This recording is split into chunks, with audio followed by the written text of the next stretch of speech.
Procedono le video ispezioni delle condutture in centro a Chiavari, in via del Pino, atteso il parere della sovrintendenza. A Rupinaro occlusione sino all'85% delle tubature sottostanti la piazza. C'è stata alle 17 l'allerta gialla sulla Liguria, accumulate significative a Rapallo e Chiavari, dove sono scesi sino a 40 mm di pioggia in un'ora, situazione di instabilità in via di miglioramento. Partita da Rapallo la campagna regionale allergicamente, 21 incontri informativi per approfondire sintomi e terapie del paziente allergico, disponibile un sito ed una app sui pollini. Il Papa ha inaugurato un nuovo ciclo di catechesi dedicato ai comandamenti, rivolgendosi ai giovani. Francesco li esorta ad essere affamati di una vita autentica, animati da una sana inquietudine. Oggi festa di Sant'Antonio da Padova, il vescovo ha celebrato la messa nel santuario di Chiavari, sempre attuale l'esempio del santo, un uomo sapiente pronto ad aiutare il prossimo. Fine settimana di basket giovanile al Villaggio del Ragazzo, 6 squadre under 13 si sono sfidate nel 16° torneo Romano Renzi, 12° trofeo Don Nando Negri, andato all'Olimpia Pesaro. Buonasera a tutti, ben arrivati a Tigullio oggi. Nonostante il maltempo di questa mattina, proseguono i cantieri attivati in centro a Chiavari con l'intento di migliorare il deflusso delle acque piovane. In particolare sono 2 i punti in cui si sta operando, uno in via del Pino dove la conclusione dei lavori potrebbe essere imminente, ottenuto il placet della sovrintendenza. In Corso Millo invece proseguono le video ispezioni che stanno mostrando una situazione di particolare occlusione ed instabilità. In Viale Millo il canale primario è quasi chiuso, un 50% della sezione originaria. Invece in piazza Rupinaro lì abbiamo un'occlusione dell'85%, quindi anche lì dobbiamo venire avanti con la pulizia e il ripristino di tutta la rete.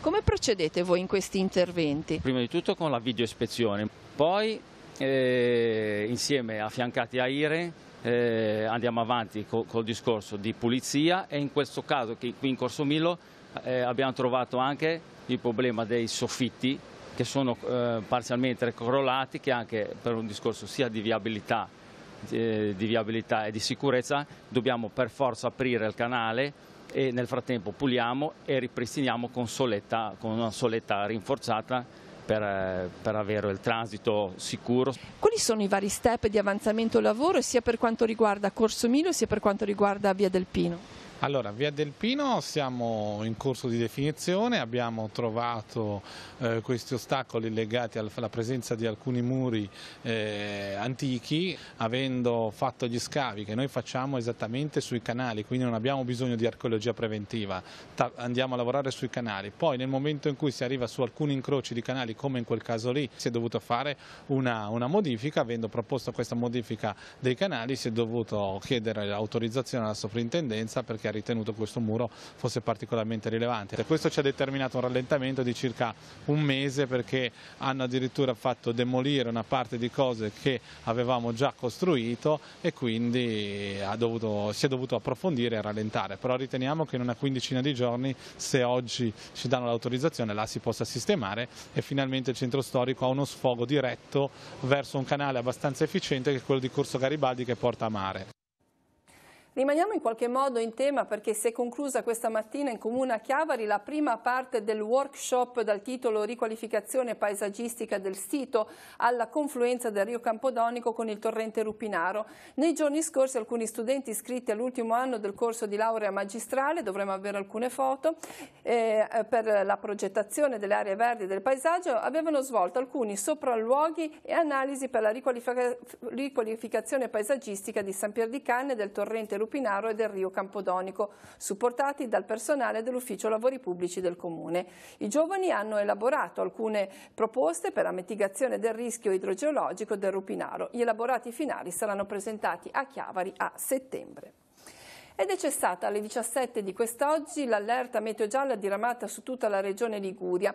Il territorio regionale è stato interessato da fenomeni temporaleschi di entità anche intensa. A Chiavari si è registrata un'accumulata di 40 mm all'ora. Significative le precipitazioni anche a Rapallo. Il punto nel servizio. Tra la notte e la mattinata di quest'oggi rovesci temporaleschi anche forti hanno interessato diverse zone della regione. Le cumulate massime sul Levante si sono registrate a Chiavari, in località Caperana, dove sono scesi in un'ora 40 mm di pioggia, 35 mm di pioggia scesi a Rapallo. Intensa anche l'entità dei temporali. In 30 minuti a Caperana sono caduti 38,2 mm di pioggia, in un quarto d'ora il picco spetta a Camogli con 22,6 mm. Le precipitazioni sono state accompagnate da un'intensa attività elettrica. Fenomeni in progressivo dissolvimento dal pomeriggio su tutte le zone. Nella seconda parte del pomeriggio ci sarà un'attenuazione con temporali residui alternati a schiarite in serata, mentre la giornata di domani, giovedì, sarà caratterizzata inizialmente da variabilità e poi un miglioramento con tempo soleggiato a ponente e regolarmente nuvoloso sul resto della regione. Ecco, per la giornata di domani invece l'instabilità dovrebbe andare via via a scemare? Esattamente, anche la percentuale di probabilità di precipitazione che si può trovare nel dettaglio anche sul sito www.arpal.gov.it va scendendo, e soprattutto per quello che riguarda il Levante diciamo che ci aspettiamo ancora qualche debole pioggia al mattino e poi un successivo miglioramento con cielo irregolarmente nuvoloso. Oggi pomeriggio attorno alle 17 si è verificato un incidente stradale lungo l'A26 in direzione Masone. Poco dopo lo svincolo di Genova-Voltri, un autoarticolato, per cause ancora in corso di accertamento, ha perso il controllo ed è andato ad urtare contro il muro. Sul posto sono intervenuti i vigili del fuoco di Multedo, la polizia stradale e i sanitari del 118. L'autista del mezzo è riuscito ad uscire autonomamente dall'abitacolo. Il serbatoio del mezzo però perdeva. I pompieri, tramite un apposito turafalle e una cinghia a cricchetto per tenerlo in posizione, sono riusciti a contenere la perdita. L'autostrada è tuttavia rimasta bloccata al traffico per alcune ore. I poliziotti del commissariato di Chiavari hanno arrestato un 18enne lavagnese e denunciato a piede libero la madre, 54enne lavagnese, per detenzione ai fini di spaccio di stupefacente. I fatti risalgono alla serata di ieri. Gli agenti in borghese hanno notato il giovane, già noto alle forze dell'ordine, in corso Buenos Aires a Lavagna. Il ragazzo, dimostrandosi subito nervoso alla vista degli agenti, è stato trovato in possesso di 2 grammi di marijuana.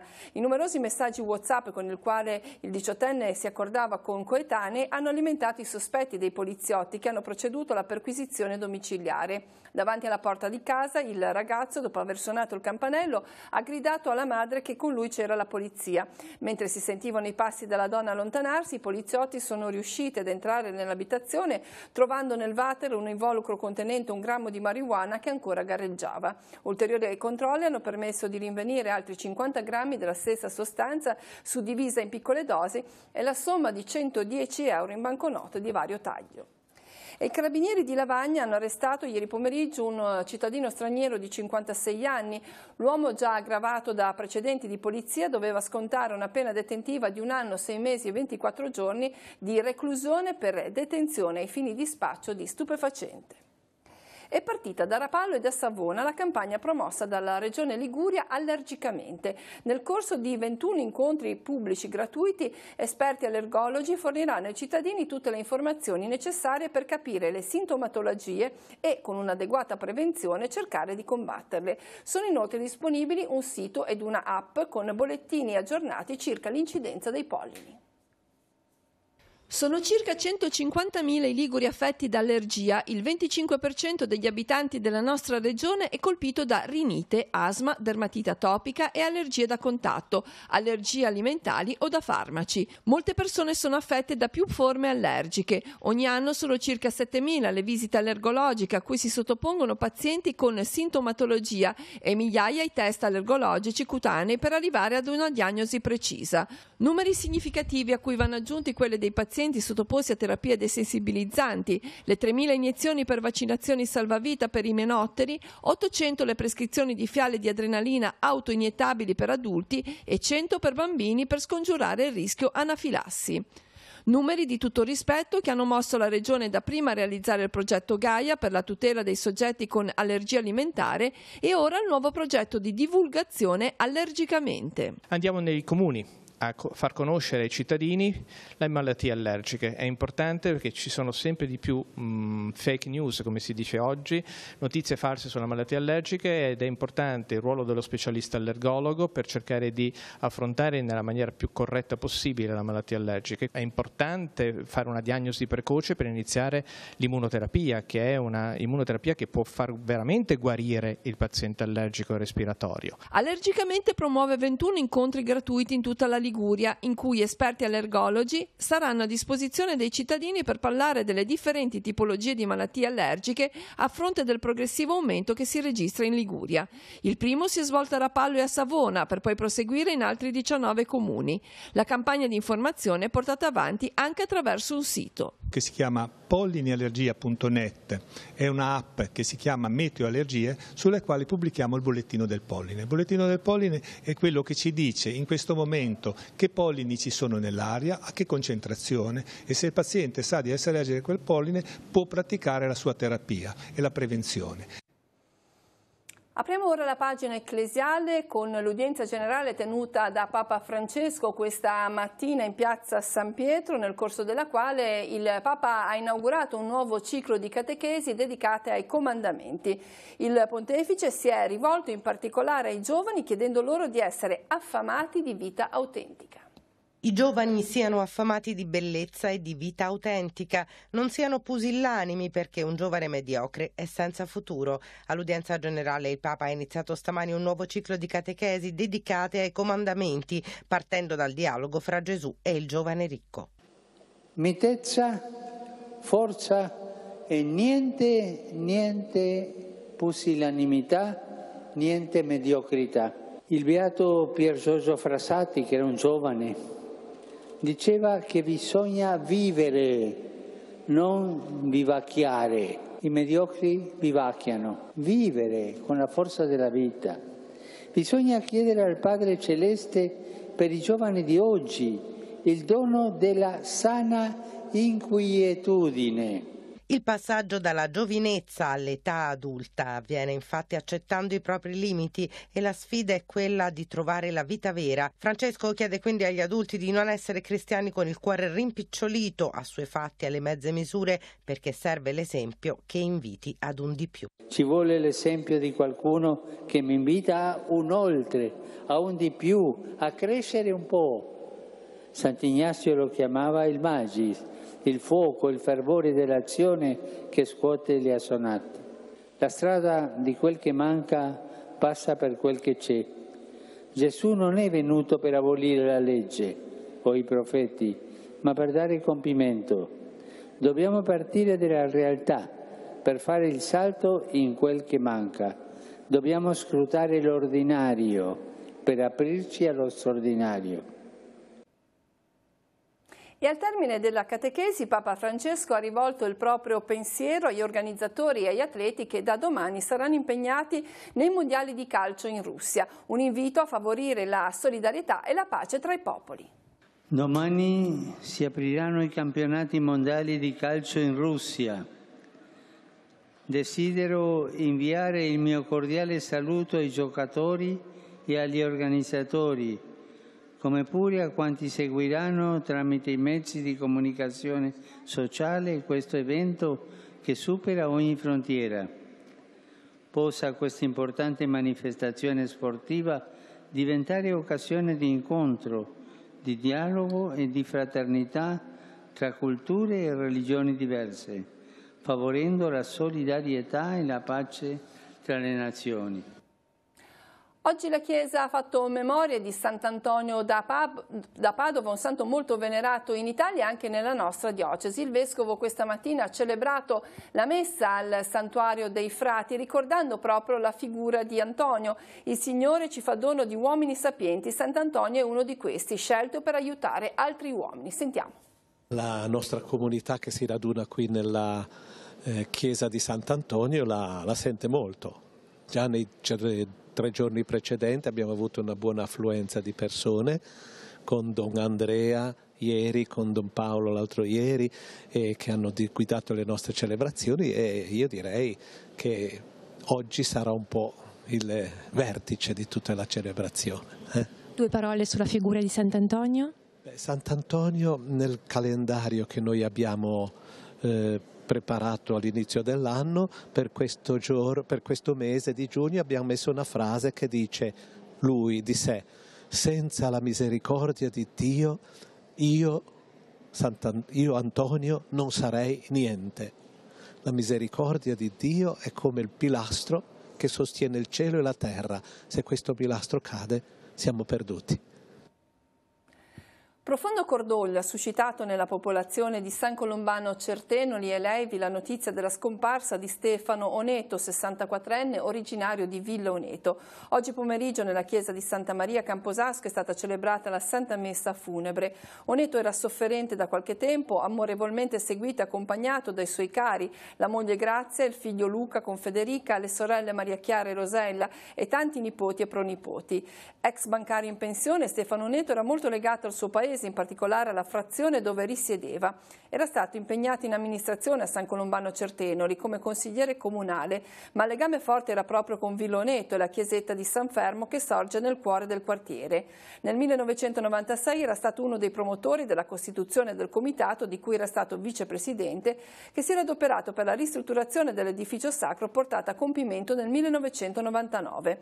Con il ripristino della cappella era coinciso un periodo di rilancio di questo luogo attraverso diverse iniziative. L'intento era quello di ridare lustro a questa località posta alle pendici del Monte Anchetta, luogo di passaggio e sosta in passato per molti viandanti che si fermavano per un momento di riposo e preghiera dinanzi alla chiesetta. Con Stefano Oneto se ne va un pezzo di storia di Villa Oneto ed un discendente di una famiglia molto nota e stimata in paese. Lascia tra gli altri la zia Rosa, ultracentenaria. A tutti i familiari va l'abbraccio e ricordo nella preghiera da parte di Telepace. Si celebra a Genova il 16° congresso nazionale del Serra International Italia. Da venerdì a domenica congressisti di tutta Italia si ritroveranno allo Star Hotel President di Corte Lambruschini con una serie di incontri incentrati sul tema principi universali e nuovi linguaggi. Una particolare attenzione sarà rivolta ai giovani in vista del Sinodo speciale dei Vescovi. A Genova è nato il primo club europeo del Serra nel 1959 grazie alla volontà del cardinale Giuseppe Siri. I lavori inizieranno venerdì alle 16 con i saluti del presidente nazionale e governatore del distretto 70, del sindaco di Genova Marco Bucci e del vescovo ausiliare Monsignor Nicolò Anselmi. Un grande risultato per Fabio Marconi nella competizione internazionale in cui maestri gelatieri da tutto il mondo si sono sfidati nella preparazione di granita siciliana. Questo insolito campionato si è svolto nelle settimane scorse ad Acireale. Con la sua ricetta Marconi ha ottenuto il secondo posto assoluto, confermandosi ai vertici mondiali dopo la vittoria del precedente anno. Siamo andati a trovarlo nel suo laboratorio. Granita siciliana intanto è un prodotto millenario perché le sue origini pare che siano addirittura greche, da Alessandro Magno, insomma, che i greci poi in Sicilia ne fecero utilizzo, da lì partì in Sicilia la cultura della granita siciliana, che appunto è una consistenza corposa, richiama molto la neve. Il segreto per ottenere questo risultato è nella bilanciatura degli ingredienti che sono semplicemente acqua, zucchero e l'elemento caratterizzante di cui si vuole dare il sapore. Ogni anno in Sicilia, proprio perché per loro è una cultura e tradizione, c'è un evento che è una gara tra gelatieri, tra maestri gelatieri di tutto il mondo, tra l'altro Giappone, Inghilterra, America, Messico.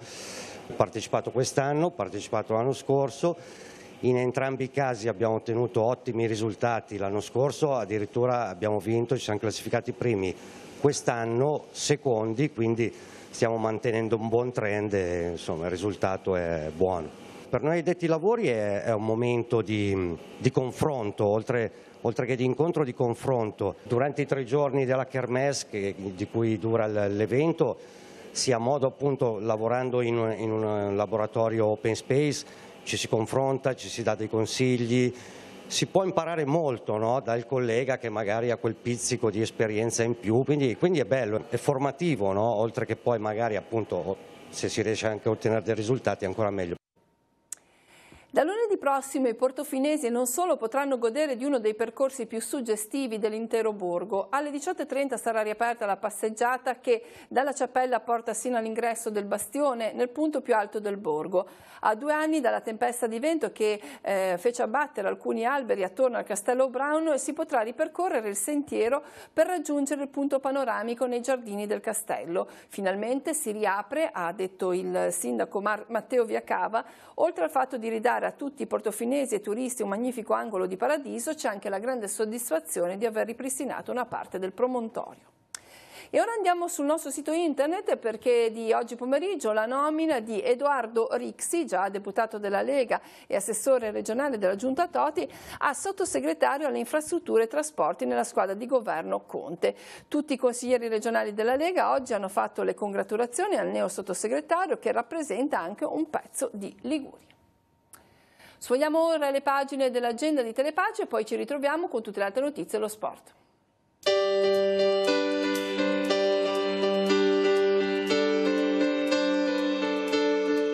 Appuntamenti in agenda per giovedì 14 giugno. L'ex convento dell'Annunziata Sestri Levante ospita anche quest'anno l'evento di Compagnia delle Opere Liguria Expandere Liguria, una giornata di confronto, formazione e incontri dedicati alle imprese e ai professionisti. L'inizio dei lavori alle ore 9. Dalle 17, per la prima volta nella storia, sfilerà da Rapallo a Portofino una moto da corsa. Federico Sandi, rapallese e pilota del team Motor Corsa Racing, partendo dal chiosco della musica attraverserà Santa Margherita Ligure raggiungendo la piazzetta di Portofino. Come ogni giovedì l'Associazione Regionale Club Alcolisti in Trattamento terrà un incontro di aiuto per le famiglie con problemi legati all'alcol al Centro Benedetta Quarone di Chiavari dalle 20 alle 21:30. A Missano di Castiglione Chiavarese si terrà una serata teatrale a cura di Susanna e Antonio Pannella. Lo spettacolo si intitola Circo nel Bosco ed inizierà alle 20:30. Alle 21 al Teatro delle Clarisse di Rapallo andrà in scena lo spettacolo teatrale dal titolo 7 colori in cerca d'autore. L'iniziativa è organizzata dal Comitato Genitori Rapallo Zoagli.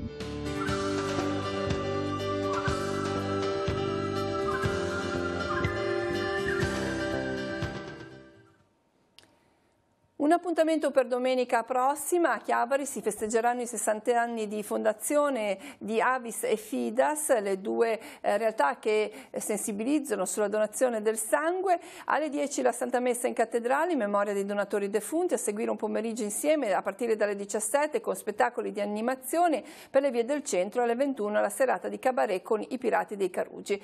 La giornata ha lo scopo di sensibilizzare sul tema della donazione del sangue, che è sempre attuale e si colloca proprio a ridosso della giornata mondiale del donatore, che è invece in programma per la giornata di domani. Ci sarà l'apertura straordinaria di alcuni ambulatori per effettuare le donazioni di sangue. A Genova è prevista una raccolta in piazza De Ferrari da parte dell'associazione Avis e Fidas. All'ospedale Galliera il servizio di immunoematologia e trasfusionale sarà aperto dalle 7:30 alle 16. Nell'ASL 3 genovese Open Day dalle 8 alle 14 del centro trasfusionale dell'ospedale Villa Scassi. All'ospedale Policlinico San Martino di Genova Plasma Day, raccolta di plasma da parte dei donatori, e al Gaslini Open Day dalle 8 alle 14 del centro trasfusionale. Passiamo ora allo sport. Fine settimana dedicato al basket giovanile al Villaggio del Ragazzo. Sui campi del centro San Martino e del Benedetta Quarone si sono disputate le gare del 16° torneo Romano Renzi, 12° trofeo Donnando Negri. Per la classifica finale, primo posto per l'Olimpia Pesaro, che ha battuto la New Basket Pisogne, terzo posto per il Villaggio Basket, quarto il Rignano sull'Arno, quinto il Palaval Bergamo e sesti i Tiger Lugano, che giocavano sotto leva. Sentiamo. Questo per noi è sempre un bel ricordo di due persone che Romano ce lo portiamo dentro, è un amico, è stato il nostro che ha cominciato, diciamo, a portare avanti questa società. Per noi ci teniamo molto. Donnando per me e per tanti di noi che sono villaggini è un qualcosa di importante, ecco, è lo spirito che noi portiamo avanti in questo torneo e anche, diciamo, un po' tutta la nostra l'associazione Villaggio Pallacanestro è legata ai principi di Donnando, volontariato, lo spirito di stare insieme. Questo torneo qua è stato vengono squadre da fuori. Sono venute quest'anno, c'è stato Lugano, abbiamo avuto Brescia, Palaval Bergamo, Pisignone Brescia, Rignano sull'Arno, Olimpia Pesaro, ecco. E anche per avere facce nuove, conoscerci altre persone, perché questo per me è molto importante, perché si crea anche un'amicizia che resta nel tempo. Come sta andando in campo? Sono bravi questi ragazzini o no? Sì, sono bravi, importante che si divertano poi, che è la cosa più importante, comunque sono bravi. Sta proseguendo tutto bene, un ambiente molto bello e un'ottima organizzazione, tutto bene. Sono sempre contento quando mi mandano a questo torneo. Come sta andando con questi ragazzini? No, tutto sommato bene, dai, mi sto divertendo un po' in giro per l'Italia, facendo tornei vari. Quando hai iniziato a fare l'arbitro? 4-5 anni fa circa. Sei contento? Sì, sono contento. Allora buona partita. Grazie.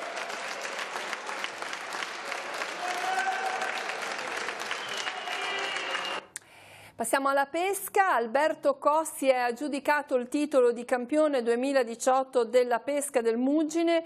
Le prove si sono disputate sull'argine chiavarese del fiume Entella. A Co è andato il primato assoluto con 5.595 punti, seguito da Alberto Cordano con 4.780 e Marco Chino, terzo assoluto con 4.180. E il chiavarese Alessio Alessiani si è confermato nazionale di pesca in mare con canna da riva al termine delle 3 prove di selezione di Club Azzurro Mare Canna da Riva svoltosi a Napoli. Il prossimo ottobre il portacolori della Fima Chiavari difenderà i colori dell'Italia ai campionati europei sull'isola di Creta in Grecia. Al debutto l'edizione 2018 del Palio Marinaro del Tigullio. Sabato prossimo dalle 17 sulla piazzetta di Portofino si terrà la cerimonia di inaugurazione con la benedizione dei gozzi partecipanti alle gare. La prima è in calendario proprio domenica a partire dalle 15:30 e si disputerà nello specchio acque antistante Paraggi. Le competizioni successive saranno domenica 24 giugno a Rapallo, domenica 1 luglio a Zoagli, domenica 22 luglio la gara finale con la rievocazione storica del Palio. Si conclude con lo sport questa edizione del telegiornale. L'informazione di Telepace torna domani mattina alle 7:30 in diretta a Radio TV con il buongiorno di Teleradio Pace condotto da Marco Rebello e a seguire alle 12:45 con il TG13. Grazie a tutti dell'attenzione e buon proseguimento di serata.